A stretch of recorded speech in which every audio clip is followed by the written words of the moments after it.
Hi, I'm Jacqueline. And I'm Courtney, and this is Caffeinated Crimes.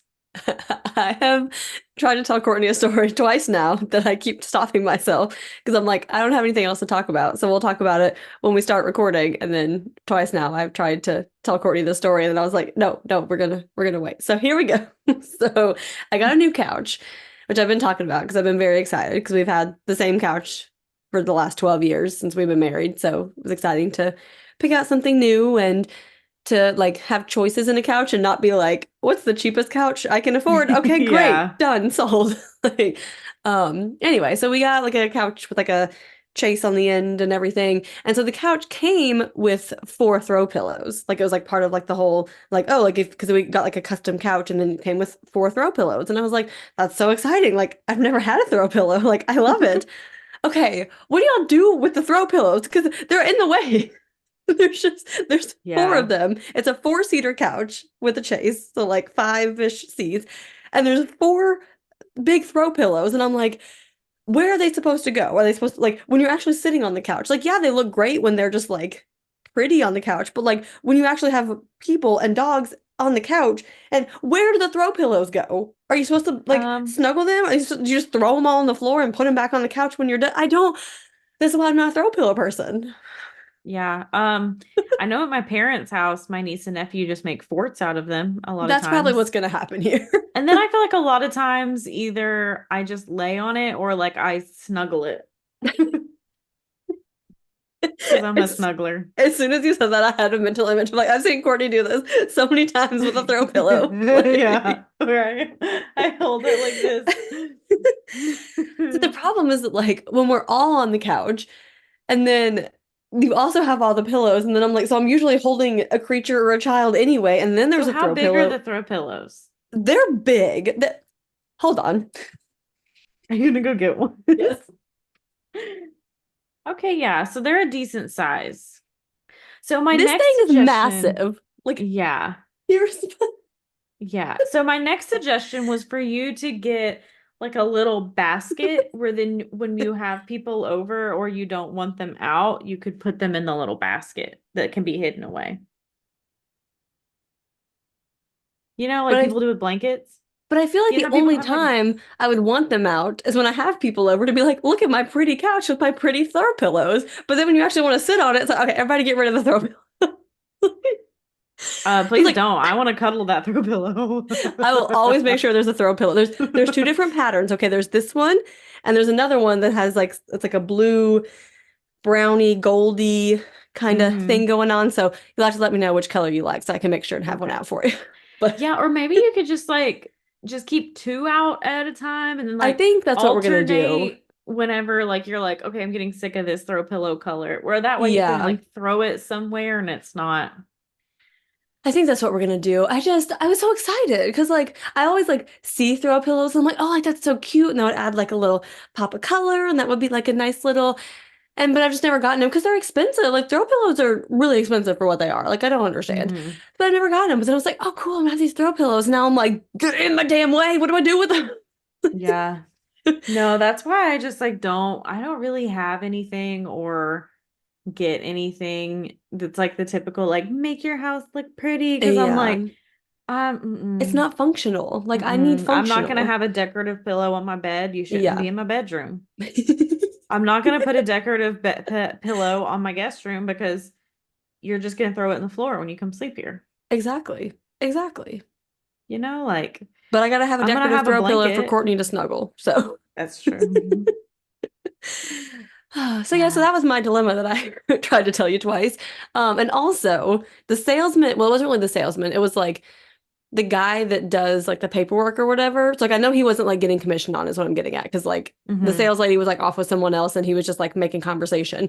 But he sold us on this couch because he has this couch. Cause I was hesitant on it because the back cushions come off. And I was like, hmm oh, I have a child and I see those ending up in the floor every single day and I don't want to deal with that. Yeah. And he's like, oh, but then you can build pillow forts. And I was like, I mean, yeah, but I don't want to clean up the pillow forts. But then he's like, but you can also clean these because the covers come off of the back cushions too versus just the bottom cushions. And Yeah. I was like, That is a good point. And then he took off all the back cushions and he's like, look how wide the couch is. If you need like a twin bed in your living room, you just remove all the cushions and now you got like a full. And I was like, okay, okay, you sold me, but I'm hoping I don't regret it because Hmm. the cushions have already been, Yeah, you know, messed up.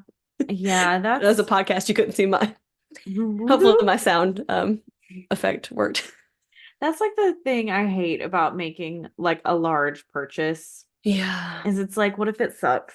Yeah. It's like when we bought our car because we had to because Kevin's car just like shit the bed. Yeah. And then we were like, okay, like we're gonna get like a car that's gonna last us. And so then you're making this big purchase and then you're like, oh my God, what if we hate it? What if it's the wrong Which we one? don't. Yeah. We love it. Good. Worth every penny. I mean, we're still paying for it, but it's worth every penny. But Worth every penny um we will pay for it it. will be paid off. And I don't know. Kevin keeps track of that. I don't. I know the finances. I just don't know that finance. I just don't know. It's off the That's top of on my his head. account. Okay. That's on his account. But yeah, because it's like you're spending all this money and you're like, oh my God, what if I hate this? Yeah, it's scary. But It's so like far, getting I a new think I like bed. it. Like I I'm want a just, new mattress, but I'm like, what if I get it and I miss my old mattress? oh my God, when we got a new mattress, I swear, and like we were like down to like two. It wasn't even like it was like this, like, and I think I laid back and forth on those two mattresses Mm, for like an hour. Like I literally would yeah. lay on one, lay on the other, lay on one, lay on the other. I laid in every single possible position I could imagine. Like that poor sales guy was probably like, "Would you just pick a damn mattress?" So, but this is so important. But I love my mattress and am Yeah. very happy with my mattress. So. And it took it, Yeah. we shopped, we went like four different times couch shopping. So we like really waited and like we were confident Hmm. in what we got. So I think like I said, my only hesitancy was the cushions coming off. But then Andrew was like, at the end of the day, you just maybe got to put some couch cushions back on the couch and it's not that big of a You deal. I'm just like, like that's true. Velcro them.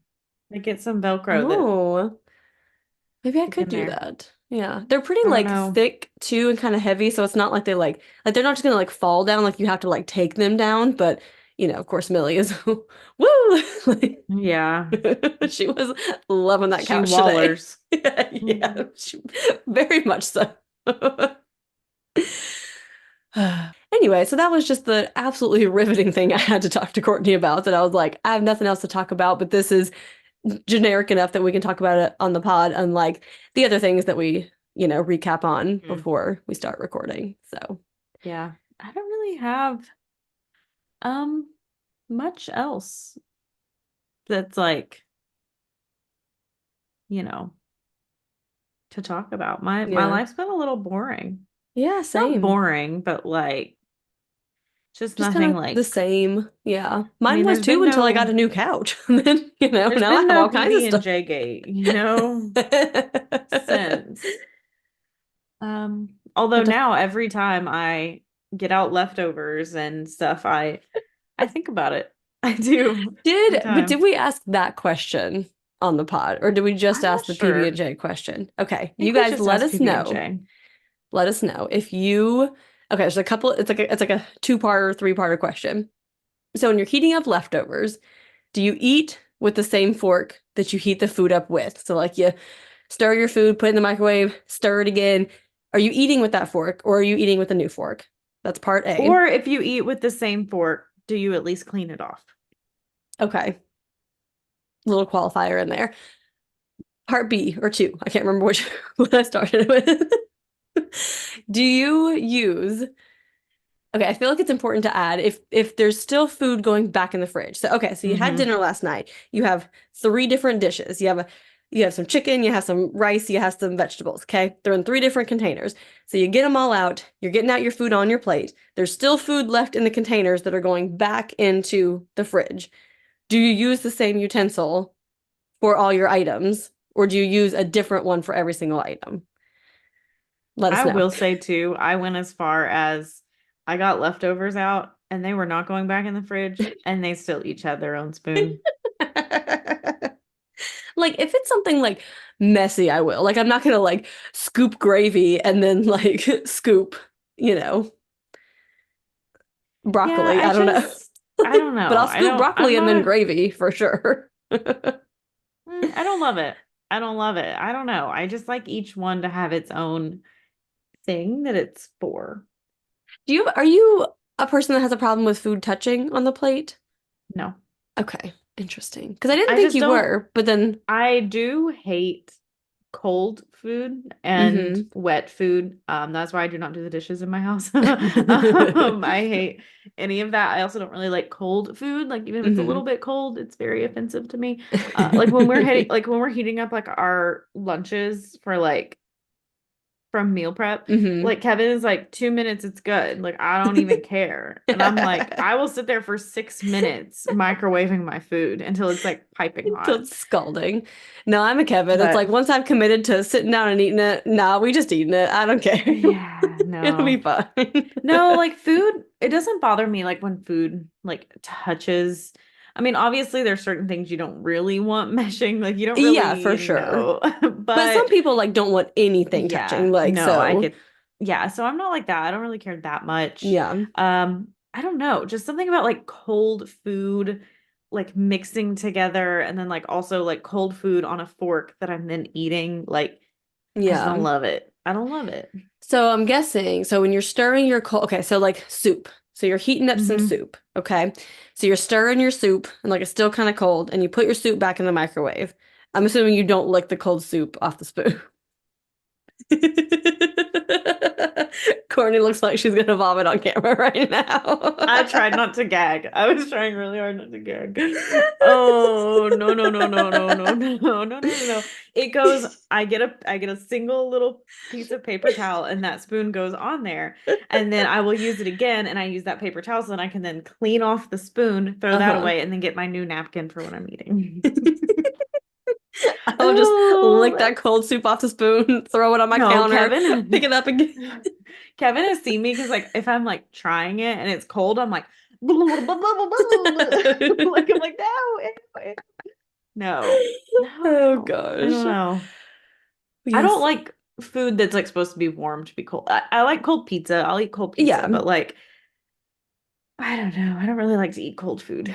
Yeah. I mean, like, I don't like love it. Like, I don't like seek to eat it. But then if I'm like, yeah, I've Yeah. already sat down and like, yeah, it's fine. I'll just Yeah. Like shove it I in my will be face eating and and get up and reheat something if I find one cold spot.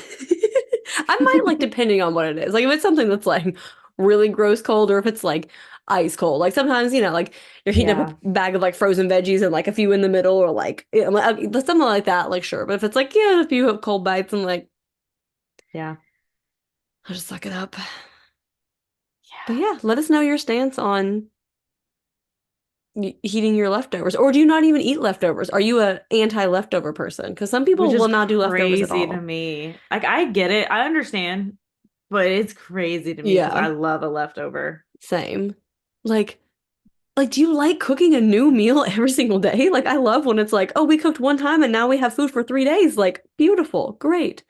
Yeah, I get excited when I'm like, I can eat that for lunch. Yeah, exactly. Like, it was so good. And then you're Because like, I get to sometimes have it again it's like better tomorrow. the second time. Like after Yeah. it like sits and like marinates and then you heat it Mm-hmm. back up and it like Yes. Especially things like a good. chili or like things with sauces and Like a pasta. mm, Like pasta is good like the night you make it, but then after you put the leftovers together and it's like really seeped in with each other. mm-hmm. Yeah. So good. Okay. Well, I think we All right. have said everything we had to say before we No, I start don't this think we, episode. yeah. We said we didn't have much to say and then talked for I don't even know how long. I mean, that is what we do. So, but I think Yeah. we've exhausted all of our topics. So, All right, so we will go ahead and get started with this episode. So our sources are an episode of Unsolved Mysteries, which is season 15, episode 11, called Lady in the Lake, a Dateline Detroit episode called Secrets of a Small Town, No One Knows, a deep dive podcast, and a Click on Detroit like news article. So when JoAnn Matouk Romain's car was found abandoned, police immediately classify her disappearance as a death by suicide, but the family believes something much more sinister happened. So JoAnn Matouk Romain was born and raised in Gross Pointe Wood, and she married David Romain in 1980, and they did have three children together, Michelle, Kelly, and Michael. Her kids were her everything. And JoAnn's extended family used to be very tight, but after JoAnn's mother died and like her father had died before that, there was a falling out and a very large dispute in the family. And there actually even ended up being a lawsuit over family inheritance, which was quite large. The money was supposed to be split 5 equal ways, but hadn't been split properly. And the family had like never been the same, which is just like so sad that like that can happen to families like Yeah, it over an really is. inheritance. Like I get it, but it's also just like sucks. But like I Like, feel like it's fairly common. Like I feel like I've mhm, heard stories like this before. yeah. But JoAnn did remain really close to her brother John, and in 2005, JoAnn and David separated. So JoAnn worked a few times a month at a local boutique in Gross Pointe, and Gross Pointe is like a suburb bordering Detroit. It's a very rich community, has very small town vibes. Everyone knows everyone, everyone knows everything going on. And JoAnn liked to have dinners at her house and lunches with her friends, and she lived a active lifestyle with like a lot of friends. She was always like on the phone or going to hang out with someone, like always out and about doing something. And she was also a very devout Catholic and would frequently attend services and prayer services at St. Paul Catholic Church. So Michelle described her mother as full of life with a warm heart. They were a tight-knit family, and Kelly said she was always happy and fun to be around. She was everyone's friend, and she was also like everyone's like second mom. She was like, we were the house everyone came to. Like, she was everyone's mom, like all of that. They had the house all the friends wanted to come over to, that kind of lifestyle, not lifestyle, but Just welcoming presence. yeah, just that welcoming house that's like everyone felt comfortable at, everyone felt invited and yeah. Hmm. And in 2010, JoAnn was 55 years old, Michelle was 29, Kelly was 27, and Michael was 20. And JoAnn and David were really not getting along at the time. Like they'd already been separated. They weren't too amicable after the separation. And on January 12th, 2010, JoAnn had attended a prayer service at St. Paul Catholic Church in Grosse Pointe Farms, Michigan. And that's about 100 feet from like St. Clair Lake. So it's kind of right there on the lake. And her car was like the only car there. It the prayer service was at like 7, and then a couple hours later, I mean, the prayer service only lasted like 15-20 minutes. Then everyone kind of left and her car was left. So an officer checked out the car and saw her purse in it. And so he started walking down by the water and saw footprints in the snow.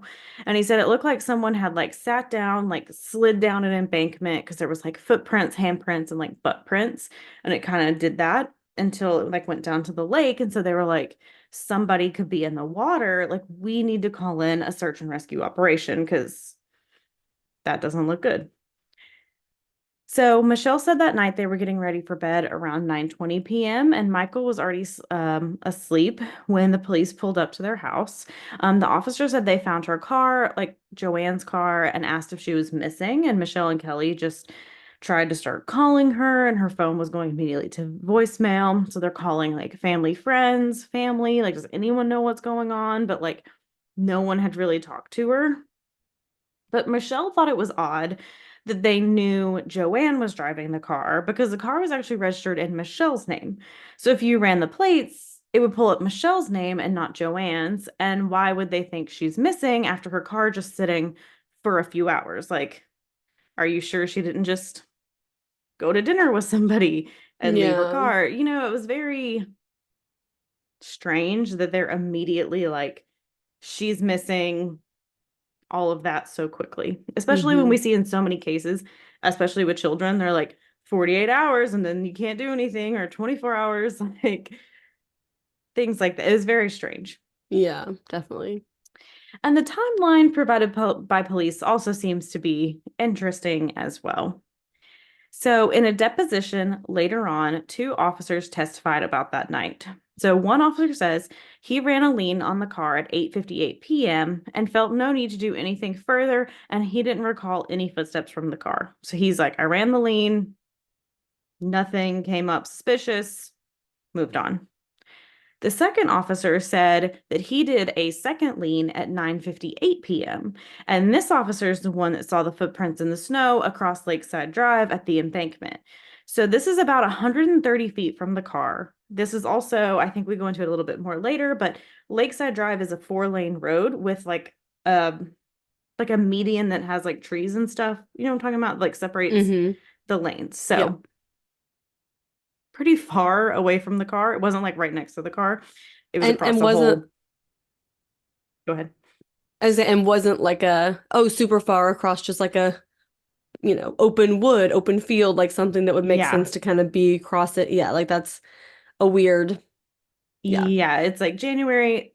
It's at night. She's crossing this 4-lane highway like at night. Weird.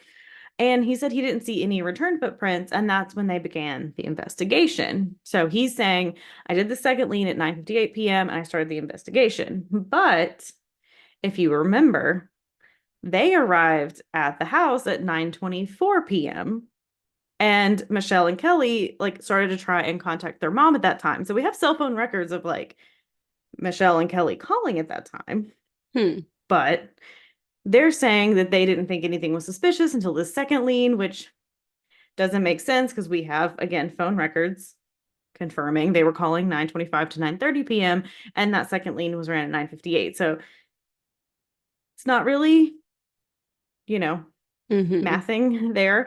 And Yeah. that second officer said under oath in this deposition that the investigations began after the second car lean. So not the timeline is not adding up here. Like they're not, you know.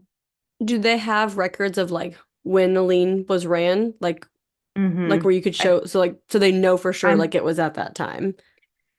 I'm pretty sure they showed like the two leans ran and they had the times that, or at Okay. least the police in their records saying they were ran. I don't know Okay. if So I they didn't know had. if like they got the time wrong. Like, oh, I thought it was around this time versus Mm-hmm. like the cell phone records, like you see, okay, they called it exactly this time, so we know they had to have arrived before this time. So like I didn't know if they had like computer records showing like what time they did the lien each Um, time. what they did have computer records of was the Coast Guard records that note that the police reached out at 9:30 p.m. So, Oh, okay. yeah. That So is the very next line in these notes that I am reading along. you kind of just set me up to start talking about I it. got So, you, you know? so again, if he's saying this investigation did not begin until 9:58 p.m., why were you calling the Coast Guard at 9:30 p.m.? And the crew was launched at 9:38 p.m. and arrived at 9:51 p.m. Again, all before around the same time as the second lean and before showing up to the house at 9:24 p.m. So this could just be bad record keeping because they also have a record saying they called the Coast Guard at 10:30 p.m. So the same agency has like two different times in this like record like they don't know anything. Did they forget to change their times when the time changed the last time? So they're just one clock's an hour off. I mean, Like, maybe, I don't know. Are they like right there on the border of like Eastern Central Time? So they're like going I don't back and know. forth. It's very odd that like the same agency has two different times record. Like it doesn't make Yeah, any sense. yeah. So we're gonna go ahead and go back earlier that day and just kind of put together like go through the timeline they believe they have of what happened that day. So at 6 p.m., JoAnn had dropped Michael off at the house. She said she was going to get gas and would be right back, and she did get gas around 6:25 p.m. So the gas station attendant actually knew JoAnn, and they talked. In the episode, he said he like came out and pumped her gas. I did research. I didn't see that Michigan was necessarily a state where you can't pump your own gas, but Hmm. I don't know if it like varies per gas station or what, but he Yeah. said like I went out and like he knew it was her. Like he didn't just, talk to her, but Hmm. she came by all the time. Who he knew who she was. And he said that she seemed normal, her happy self, nothing out of the ordinary. So JoAnn went to the prayer service at 7 p.m. and it was about a 10 to 15-minute prayer service. This was a routine thing she'd go to. And if she was able to make it, she would try to go every time. She was, again, a devout Catholic. And a witness did positively identify JoAnn being here and saw her leave around 7:15 p.m. And around 7:20 p.m., a witness heard a car alarm or possibly a panic button going off on the Lexus driven by JoAnn, and it lasted about 15 seconds. So the witness didn't think much of it. Sometimes you're fumbling around with your keys and then it starts going off and then you can't pick up your keys to turn it off and Yeah. then it happens. I feel like majority of the time when cars go off, it's, Nothing. Yeah. yeah. Exactly. Usually. And then at around 7:35 p.m., another witness left the church. She was one of the last ones to leave, and she was concerned because of how dark it was, just kind of being, it's dark and you're leaving kind of by yourself. You're like, eh. So she kind of looked to the left and looked to the right, and she didn't see any vehicles parked in the driveway. So if this witness is correct, that indicates the Lexus left the church at some point and then had come back for when the police found it. Another witness claims at around 7:50 p.m. to have seen a man who looked kind of out of place, wearing a lightweight coat and scarf, running alongside Lakeside Drive. And police eventually did find that scarf on Lakeside Drive, but didn't really see anything else about this definitively, except possibly there was someone around there who looked out of place. So the police originally told Michelle and Kelly to stay at the house in case JoAnn returned, but they wanted to go to the church. They're like, we're not staying here. And they asked John, who again is their uncle, to meet them. The car was in the parking lot and was locked, and her purse was on the front seat. The keys and her cell phone were not found. And Michelle said she felt very nervous seeing her purse because JoAnn would not just like leave her purse in the car. Like she was one of those who's like, I have my purse attached to my side at all times. Yeah. So helicopters and divers were searching Lake St. Clair, and there were a lot of officers around. And police told the family they think JoAnn walked into the water. It was a freezing night, and the water was partially frozen. So again, January, Michigan, it's cold. And police just told the family, like, yeah, she just walked to the lake and tried to die by suicide. Like that's what is happening here. That's it. Hmm.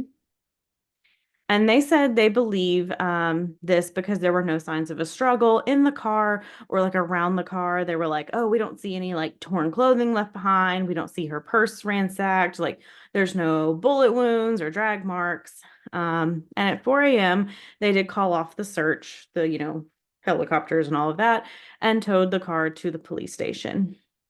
Um, Police claimed that there was no clear fingerprints found, but they also did not fingerprint the purse. So the family put flyers together to do a mass search for JoAnn, and there was an extensive 3-day search where police like allege JoAnn went into this lake. So in this lake, there is little to no current.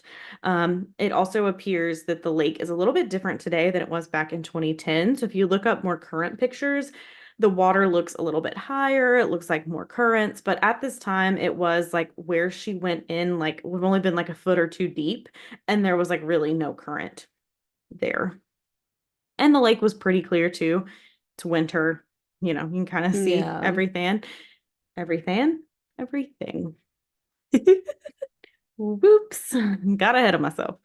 Um, so JoAnn was last seen wearing a black blouse, black pants, black high-heeled shoes, and a black coat. So you think this would kind of stand out in clear water if you're immediately calling in the Coast Guard, Hmm. helicopters. You think that would stand out in the water. And especially like I said, being like a foot or two of water. Like Yeah. very shallow. Yeah. Yeah. And a specialty diving team searched 3 like more days and did not find her. And the diving team did not believe she was there. They're like, we found no trace of her, anything. And there was also no evidence someone stepped onto broken ice or entered the water, just kind of those snow prints. And again, she'd have to pass a 4-lane highway with a median, then go down a large embankment to get into the water. The embankment was steep and icy, and she is in high-heeled shoes. So, not fully making sense. Michelle and Kelly also think that JoAnn was overly cautious and they don't believe she would go near like the water on such a cold and dark night. And JoAnn, again, was a very religious and a devout Catholic. And in many religions, especially in Catholicism, death by suicide is an unforgivable sin. So that's not something they think she would have done. Like one, they don't think she would try to die by suicide in general. And they think if she did try that, that she would not be doing it in water. Um, Yeah. and just kind of everyone agreed like she wouldn't walk away from her children. Like she loved her children too much to just walk away from them. So Nancy Milligan was JoAnn's friend. They've been friends since fourth grade. And 3 days before she had disappeared, she said she talked to JoAnn, that JoAnn seemed upbeat. They laughed a lot in the conversation. And at the end, they talked about seeing each other soon. And Nancy said she never really saw any signs of depression and also agreed she would never leave her children. Again, people can be very good at hiding that, but these are people very close to her who were like, didn't really see any kind of warning signs that would point to this. So even without finding JoAnn, police stick to the death by suicide and they say the case is closed. They're like, that's it. We don't know where she is, but that's the case and it's closed. So Michelle brought in Salvatore Rastrelli because he's a crime scene investigator and a water expert. Sal said this can happen a lot where law enforcement come into a scene. They believe it could be a death by suicide, and they gear all of their investigation towards proving that theory. I mean, it can also be the opposite. Like you can come in and have an idea about the case and then completely skew how you do it. Um, and Sal looked at the footprint photos and he didn't really think much of it. He's not like, this is definitive proof that she went into the water. And law enforcement also didn't do like a 90-degree angle photo, which is crucial in understanding footprints at a scene. So whenever you see like footprints, it's like the overhead view, being like, this is the shoe print. Like we see it in Mm-hmm. all the true crime stuff. They didn't do that. They just had like a front on picture. So they don't even have like a Oh, definitive like shoe print. yeah. Interesting. And JoAnn was supposed to have been wearing 4-inch heels. So you would think that would show. And Sal also tried to recreate a woman walking down this embankment. And it would have been very difficult, especially with ice. Like the woman he had like helping him in the shoes, like had to hold his hand the whole time down this Mm-hmm. embankment. And it was like a clear day. Like no ice, But nothing on it. but would that account for like the butt prints and the hand prints like she was like walking down the embankment and like kept And then slipping like and falling. sliding. Yeah. I mean, that could be. But then also like it's another like 5 foot down drop. Mm-hmm. And then it's like a bunch of rocks and stuff in the one Mm. to 2 feet. So just kind of one of those things they thought would be like the way they were saying it would be a little bit more difficult, Seems very if difficult to get down she's there. Yeah.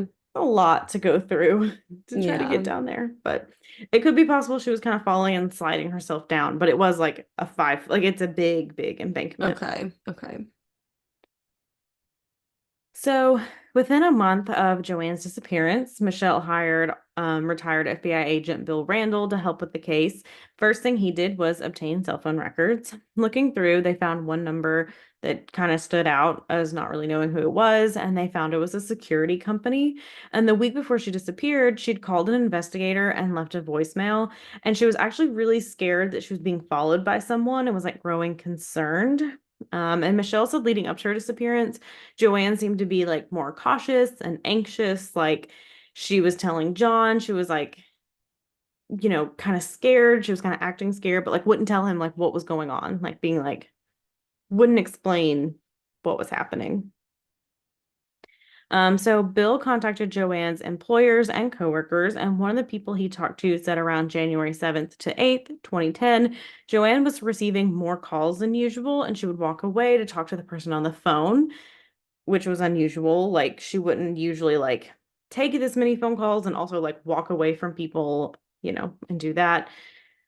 And JoAnn also believed her mail was being intercepted from the post office and that someone had like followed her there. And she also felt her phone was being tapped. Like she kind of felt like someone was following her, like someone was kind of, you know, not out to get her, but like tracking her. Mm-hmm. And then on March 20th, 2010, which is 70 days after JoAnn went missing, Michelle got a call from a detective who said that he needed to talk to them. And JoAnn's body had been found by two fishermen on Boblo Island. I think that was how they pronounce it. Sorry. But it's in Amherstburg, Ontario. So it was 35 miles from where they allege she went into the water.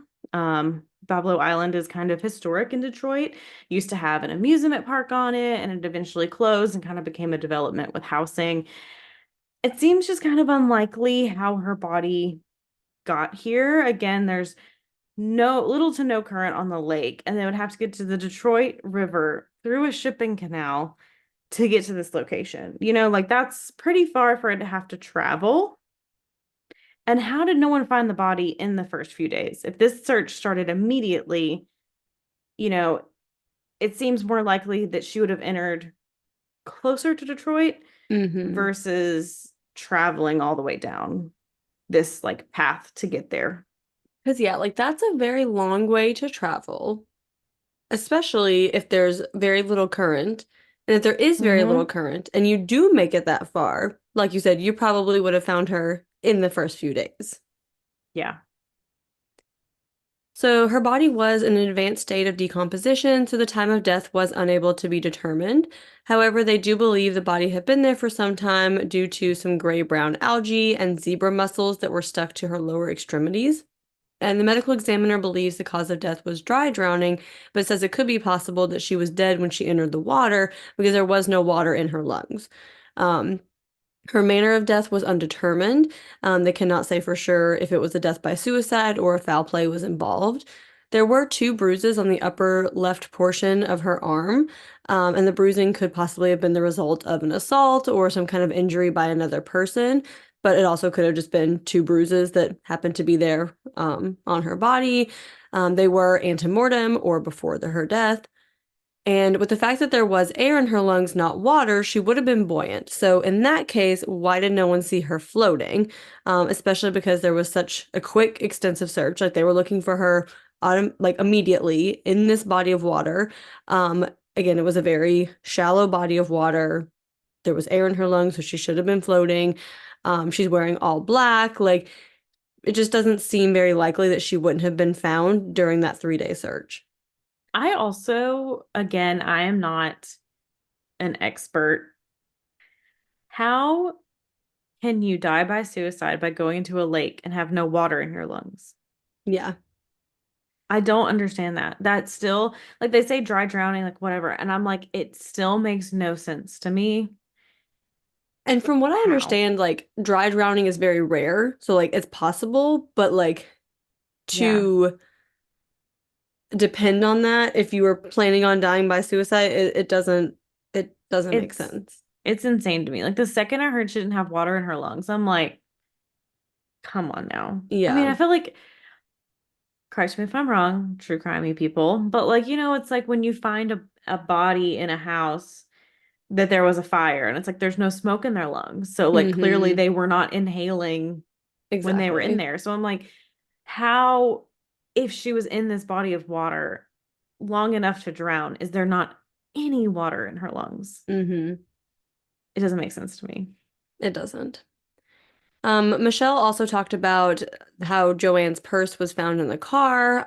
She had just bought this new designer bag. She was very excited about it. And when they got it back from police, Michelle noticed there was a large rip and a hole where the rip was.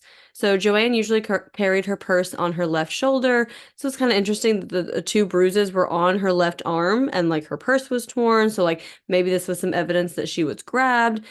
However, police say that since the rip was not on a strap, that it couldn't have shown signs of a struggle, which I'm like, how do you know exactly how that struggle went down and where something would Yeah. rip? That doesn't And the You can't know purse was that. like, the purse, I'm trying to think of how to describe it for like an audio audio platform. It was like one of those purses that has like different layers of fabric, Okay. kind of ruffles, like Okay. layers. So like one of the top ones was ripped, which I'm like, okay, You if could she easily had have her grabbed that. straps Yeah, on her arm and you're grabbing the purse, you could have grabbed that. exactly. Or like the way that fabric is, like you can grab something on one end and like the other end rips sometimes because it just Yeah. that just happens. Like Yeah. Joanne's keys were also found zipped up in her coat pocket when they found her body. And the coat was zipped all the way up to her chin. And Michelle said that her mom didn't typically like wear her jacket that way. Like it's kind of weird to be zipped up all the way. And JoAnn's rosary and her cell phone were both missing, which are things that would have been in her pockets. Like she would always have those.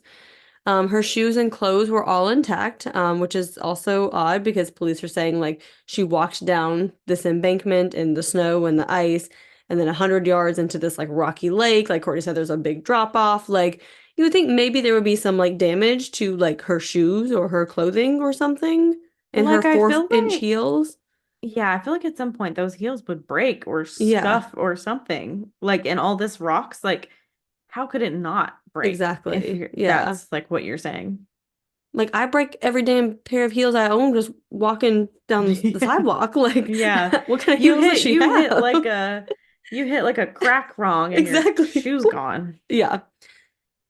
So Michelle believes that JoAnn was abducted from the church. She thinks she was grabbed from the left side, where the bruises are, where her purse was ripped, and she thinks that the abductor pushed JoAnn into her car and then drove away in her vehicle.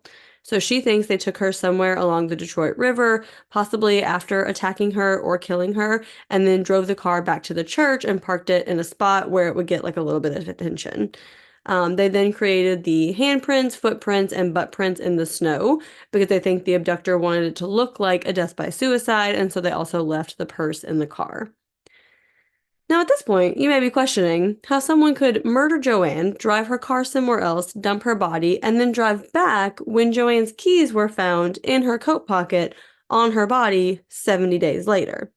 Because the Unsolved Mysteries episode does not address this. I left that episode going, That's bizarre. I was like, how can you make me believe Yeah. that this was foul play when her Mm-hmm. keys were in her coat pocket? I was like, what? I found further research that we're about to tell you that explains it, but I was like, I'm sorry, what? Yeah. So apparently, JoAnn had an extra set of keys that had been missing that showed up to the police department just a few days after she went missing. Michelle and Kelly said those keys had been missing for about 6 weeks before JoAnn went missing, and there's no record of where those keys came from or who gave them to police. When Michael went to pick up the car, the police gave him that set of keys and couldn't explain like where they came from. Like, what? Which is so Like, weird because JoAnn was thinking like she was being followed, something was happening, her car keys yeah. go missing, and then they just show back up out of Yeah. nowhere. And they're like, "Oh, I don't know how they got here. These are the keys we have." And it's like, "No, but her keys were in her coat pocket." Yeah. So some sources say it was possible that JoAnn met with FBI agents just a few days before she went missing. So Dateline Detroit did reach out to the FBI, but they said they could not confirm or deny a meeting. So Michelle told police about a few possible suspects, including her father, David Romain. David and JoAnn had been married for 25 years. They were separated because JoAnn was fed up with their toxic relationship and just wanted a peaceful life, but David was angry that they were separated.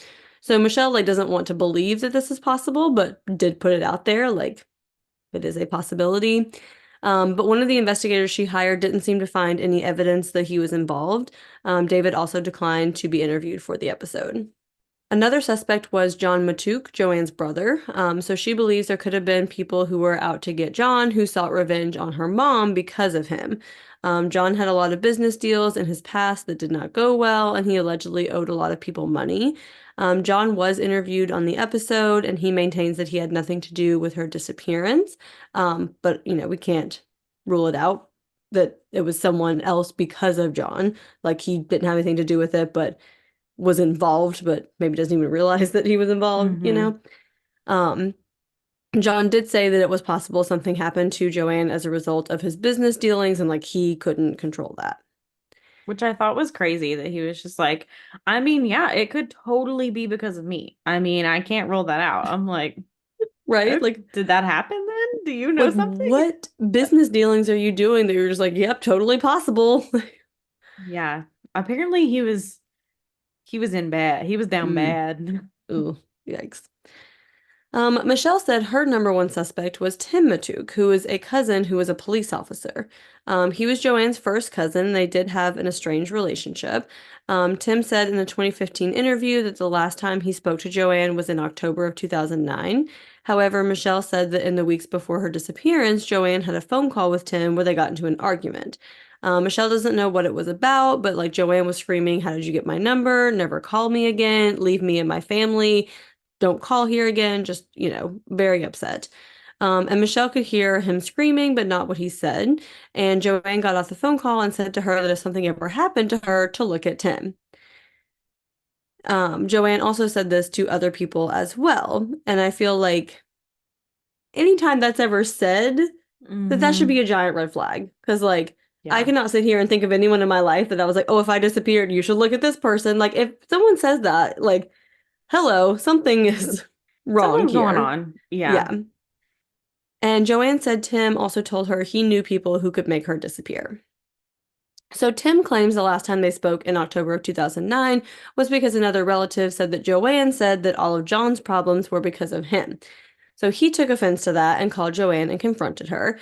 He said it was a quick conversation and she just calls him a bully. Tim also did not go to the funeral. John had told him it was best if he didn't go.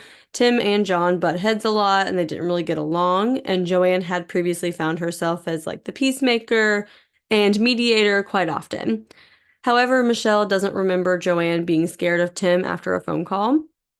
And 2 weeks before JoAnn's disappearance, JoAnn spoke to her other brother, Bill, about the fight with Tim and the desire to smooth it over. So Michelle said she drove over there, and then after she came out, she almost seemed like more concerned than when she went in, like wasn't calmed down or, anything. Hmm. She said she didn't want to elaborate further with Michelle, and she wanted to go to church and pray. So Bill spoke about the conversation and said that she was just saying how she wanted to make amends and how she mostly said not to trust him. And he kind of dismissed that, and the meeting only lasted a minute or two. So one man named Paul Hawk swore under oath that he saw Tim with JoAnn near the water the night she went missing, but police didn't find him to be credible. So the Romain family only found out about this possible eyewitness after they sued the police department to be able to access case documents. In the affidavit, Paul said that he was driving home between 7:30 and 8 p.m. and saw a heavy-set woman in all black. She was sitting on the break wall of Lake St. Clair. She was sitting very still, motionless, kind of slightly slumped over, so he was a bit concerned. He also saw two vehicles parked illegally in the road and two men standing near each of the cars. So one man like motioned for him to drive through, and police just dismissed them quite quickly. Paul would not give up, however, and kept pushing. And after seeing a photo of Tim Matouk, he added to his statement that he would positively identify him as one of the men he saw that night. In 2021, Paul was found dead in his home, and his brother finds it very suspicious, and the manner of death is listed as undetermined. Yeah. And like Paul, like his, the whole time, like kept pushing and being like, I know what I saw. I know I saw him. And police just found him not credible. I don't really know why exactly, Mm-hmm. but like he kept pushing. So like Paul's brother was like, if he's making up this lie, like why would he keep Yeah. pushing and pressing? But Why would he care so much to keep like going back and yeah. yeah. So Tim Matouk spoke out about the case in 2021 and said he was the victim of a witch hunt and it ruined his reputation. He's a detective. He's worked in law enforcement for over 30 years, and he's saying that they're trying to ruin his reputation and career. He said that he was working that night in Warren, Michigan, and his shift was running from 2 p.m. to 10 p.m. Warren is about 25 minutes away from Gross Pointe. It was a surveillance, and Bill Hanger, who was in charge that night, said he felt it would be impossible for someone to leave that night. Tim also says his phone records of calls received also place him in Warren that night. This cannot eliminate Tim's involvement entirely, like just because he wasn't physically there or maybe wasn't physically there doesn't mean he necessarily had nothing to do with it. Hmm. The No One Knows podcast is currently actively releasing episodes with a very deep dive into Tim and police misconduct on this case. So we did summarize a lot of Liv Morgan's findings that are available at the time of this research. But for a deeper dive, including interviews with the family and investigators, please check out the No One Knows podcast. Yeah, like I realized like I was like, oh, an episode came out like the day I was researching Oh this. I'm gosh. like, oh, this is like actively being released and Yeah. way deeper dive. So definitely go check out her podcast because she Yeah. is going a lot more into things than I feel like we do. So I would definitely Hmm. go check that out. Yeah. Definitely has access to more intimate materials than we do over here. So, one of the investigators that Michelle hired did interview Tim and found him credible. He found it very unlikely that he was involved, and he also said he doesn't believe that he can definitively say that JoAnn died by suicide or that she died by murder. Michelle says there are more witnesses, but many are scared to speak publicly about it. Michelle Romain and her family sued the city of Gross Pointe Farms and additional defendants for conspiracy to cover up JoAnn's murder. The lawsuit and subsequent appeal were dismissed by the courts. There is currently a $200,000 reward for anyone with credible tips that lead to an arrest in this case. And that is the horrific and mysterious death of JoAnn Romain. Yeah, just a crazy one because like Yeah. at first when I watched the Unsolved Mysteries episode, I was like, I don't know. I don't know. And then like all this like information I've heard since then, I'm like, it seems way too strange to me Yeah. that there was just like nothing. I don't know. I keep getting hung up on like the no water in her lungs, but also the fact that they did an extensive 3-day search with a dive team and helicopters and all of this. Like the helicopters were like soon after she went missing. So I'm like, how did no one find her then? Like Mm-hmm. how did she get 35 miles down the river and still be Yeah. in like mostly good condition? Like her clothes were still mostly intact. Like it's just odd. And for a woman like such a devoted like mother and Catholic, and she's going to this prayer service and then immediately walking across the street, across 4 lanes of highway, down a steep embankment, in the snow, in the ice, into a partially frozen lake to die by suicide. Not to say that it's not possible because we never know like what state of mind someone's in and Hmm. that sort of thing. It from what her family says doesn't seem to add up. And it seems like in an unlikely way, especially for a woman to do it, Yeah. because there are statistics how, women preferably do things where they will not be found in Hmm. an looking unwell state. I mean, obviously, there's exceptions, and this is just statistics. There's, Hmm. whatever, Yeah. but it just seems like an odd way to do it. Yeah. It really does. So, very, very strange, very weird. I also, if the water was only like a foot or two deep, like I feel like to drown yourself, you have to like go like obviously like you can drown in like a small body of water, but can like you physically make yourself like keep your face Yeah. you know what I mean? Like obviously like children can die in bathtubs and things like that if like they fall over, but like can you like stick your face in a body of water and like physically not you know what I mean? Hmm. Like make yourself stay down there. Because I feel like if you were to like die by drowning, like that's when they would like put stones in their pockets to like weigh themselves down and things like that, where it's like you Yeah. couldn't, it just doesn't seem like a likely if that you don't think you could die by suicide in that way, like easily. You know what Yeah. I And mean? especially too, how they were like, what I don't understand if she's like going down this embankment, walking in this 1 to 2 foot water, rocky, Mm-hmm. and they're thinking she walked maybe 100 yards out to a little bit deeper water or something. If you know that's your end goal, why don't you just take your shoes off? Yeah. Like, why are your shoes still? Why would you struggle with your shoes to get all the way down? Why Yeah. would you?